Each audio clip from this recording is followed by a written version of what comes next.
Fala aí pessoal, tudo bem com vocês? Nessa videoaula a gente vai falar um pouco sobre o gráfico da função afim. Tá? Então eu comecei aqui destacando o seguinte teorema, que diz pra gente o seguinte: o gráfico da função afim é uma reta.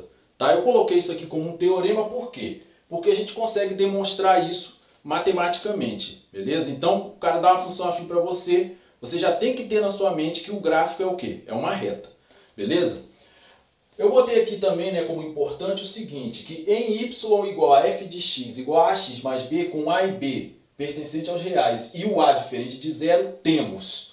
Primeira coisa, que esse a ele é chamado de coeficiente angular ou taxa de variação da função afim, tá? Tem gente que gosta mais desse nome aqui, outro já gosta de taxa de variação, enfim, é tudo a mesma coisa, tá?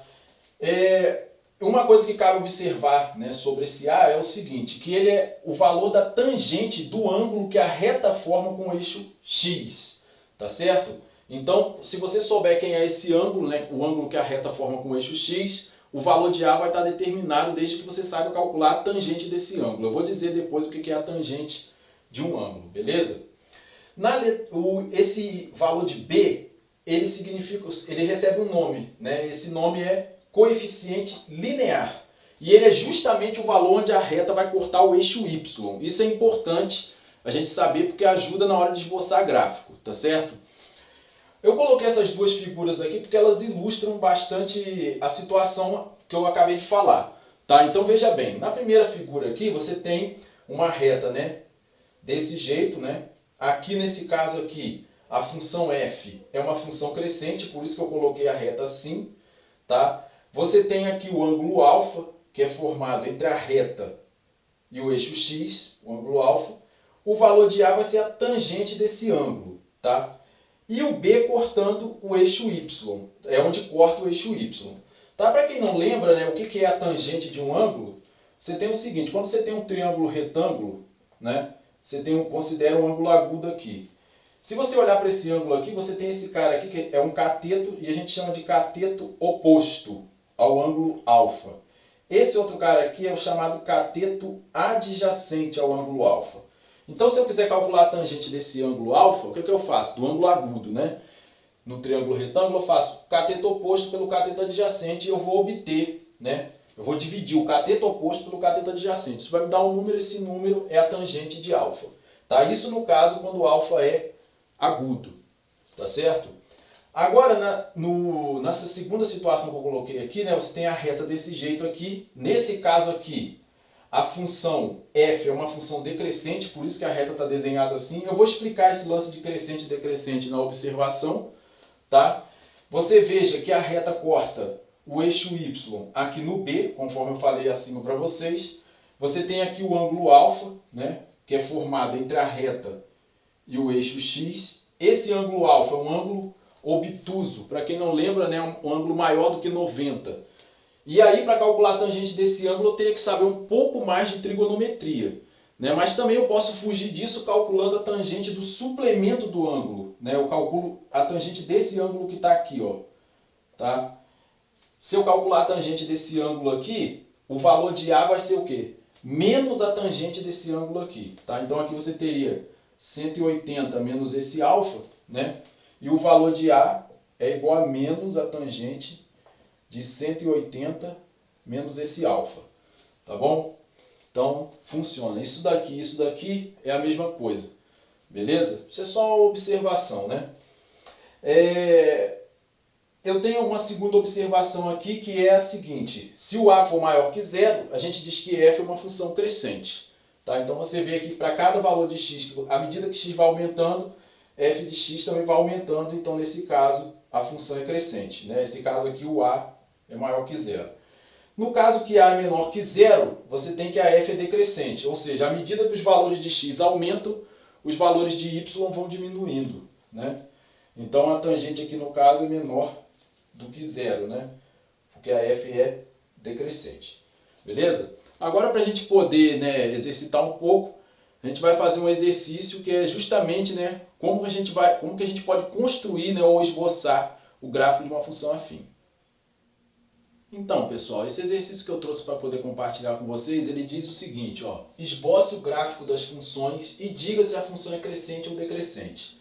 Tá, a gente sabe que vamos começar, né, pela parte mais fácil, dizendo se é crescente ou decrescente. Para determinar se a função é crescente ou decrescente, eu tenho que determinar o valor de A, né? Olhar para o valor de A. Se ele for negativo, ela é decrescente. Se ele for positivo, ela é crescente. A gente tem aqui, né, f de x igual ao quê? Ela está escrita assim, né, 6 menos 2x, que é a mesma coisa que menos 2x mais 6. Daqui eu tiro, né, muito facilmente que o valor de A é quem? Menos 2, que é menor que zero. Então essa função ela é o quê? Decrescente. Tá? Então a gente já disse que ela é decrescente. Agora a gente vai partir para o esboço dessa função. Para esboçar o gráfico dessa função, ou melhor, né, para o esboço do gráfico dessa função. Para esboçar o gráfico dessa função, o que a gente tem que fazer? Né? Existem várias formas de você fazer isso, mas eu vou apresentar para vocês a que eu acho assim que é muito mais prática, tá certo? E talvez você não conheça. Essa forma ela consiste no seguinte: primeira coisa que você tem que fazer, você vai ter que ver onde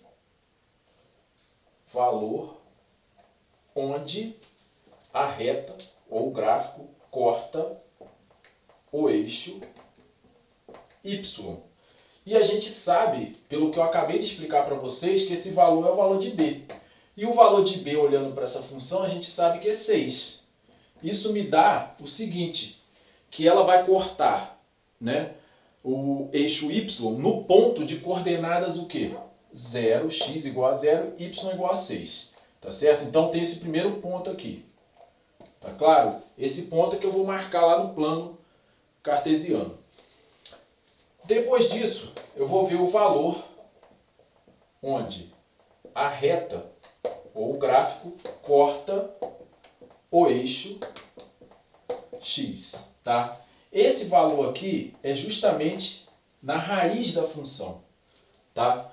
E a gente já sabe determinar a raiz de uma função afim. O que a gente tem que fazer para determinar a raiz? Tem que pegar a função igualar a zero e obter o valor de x correspondente. Tá? Então a gente vai fazer isso. Ó. F de x igual a zero. Só que f de x é quem? 6 menos 2x, que é igual a zero. Esse 6, né, você pode passar para lá negativo, ou você pode fazer isso aqui. Ó. Deixa o 6 aqui e o menos 2x passa para o outro lado. Que não é muito usual as pessoas resolverem assim, né? Mas dá no mesmo. Esse 2 que multiplica x passa para baixo do 6 dividindo. Né?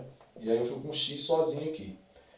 Um x isolado. 6 por 2 vai dar 3. Então, a raiz dessa função é quem? X igual a 3. X igual a 3.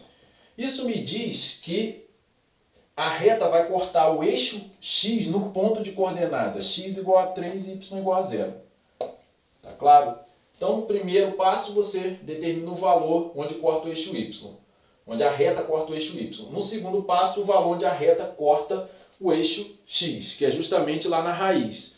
Né? E aí você vai obter 2 pontos. Obtendo 2 pontos, você consegue fazer o traço, né? ou melhor, o esboço do gráfico da função. Então você vai determinar agora o esboço. Tá? Então aqui no terceiro passo, você vai determinar o esboço. Então, tranquilo demais de fazer. Você tem aqui eixo x, eixo y. E aqui você vai ter que marcar aqueles pontos ali. O ponto de coordenadas 0, 6. X igual a 0, y igual a 6. 1, 2, 3, 4, 5, 6. Tá? Então tá aqui.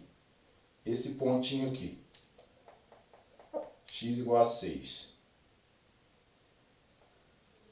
Depois, x igual a 6 não, desculpa. Y igual a 6, né? X igual a 0, y igual a 6. E agora você tem x igual a 3 e y igual a 0. Então você tem 1, 2, 3. Tá aqui. Aí você vem aqui e marca.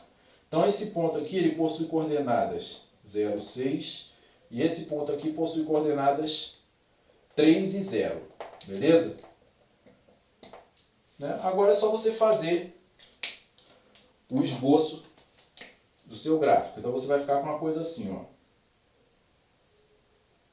Tá? Ficou meio torto aqui, mas acho que dá para entender de boa aí.